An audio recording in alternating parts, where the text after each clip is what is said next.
Hi, so excuse where I'm at work right now, but we were talking about the cyberbullying and the trolling, and so the two I chose were TikTok and Instagram. And so TikTok's community guidelines explicitly ban harassment, bullying, abusive content, threats, targeted humiliation, and coordinate harassment. They enforce the app reporting tools a lot. Like that's something they also have. They also have content removal.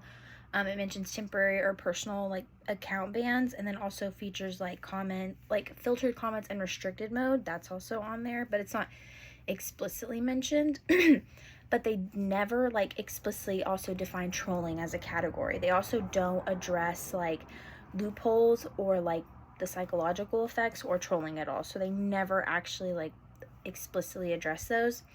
And as Aiden et al. Explains, trolls often view other users as not exactly human, but a form of digital abstraction, from our book, which makes empathy-based policies, excuse me, way less effective.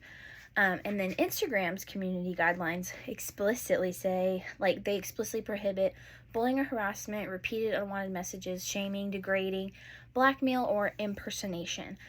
They also ban hate speech and threats of violence, but they also never explicitly define trolling.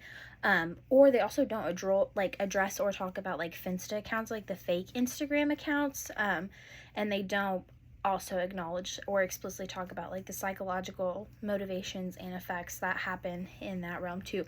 But they do have a wide user controller, way much of a more wide user control than TikTok. They have way more options. So they have restricted mode, keyword blocking, or the other ones, account suspensions, content removal, and reporting options for all kinds of things: posts, comments, DMs, likes, even. And if people try to block you or whatever, that's also on there as well. They're different because TikTok provides more of the public facing harassment. They look more towards that. So things like bullying, hateful comments, hate speech, trolling, once again. They also feel more on reactive reinforcement. And Instagram is more focused on interpersonal harm. So there's one more public and then there's one more interpersonal. So they also have that room for in private messaging. They're also very really on top of that. They also give users more protective measures as well. But both of them avoid naming trolling directly, even though trolling is the main thing in both of these.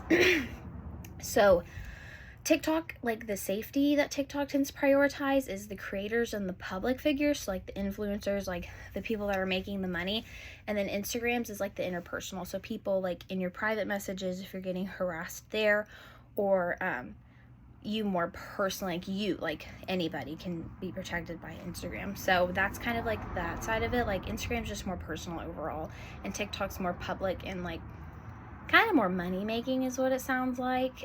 Both platforms do leave specific groups vulnerable, like minors, users targeted by the trolling and the cyberbullying, and also people that tend to experience easier psychological and mental distress.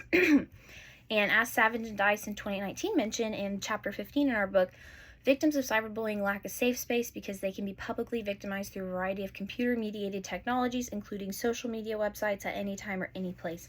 And neither of these platforms acknowledge this vulnerability whatsoever. And then research shows that trolling is driven by sadism, schadenfreude, online disinhibition, and the lulz culture. So that's really what it's mostly driven by. And then Aiden et al. In 21 found that online trolls are prototypical everyday sadists. And then Phillips in 2015 explains that lulz is an amusement derived from another person's anger, from that part we read. So neither TikTok or Instagram acknowledges the psychological effects, the cultural normalization, the role of anonymity, or mental well-being whatsoever.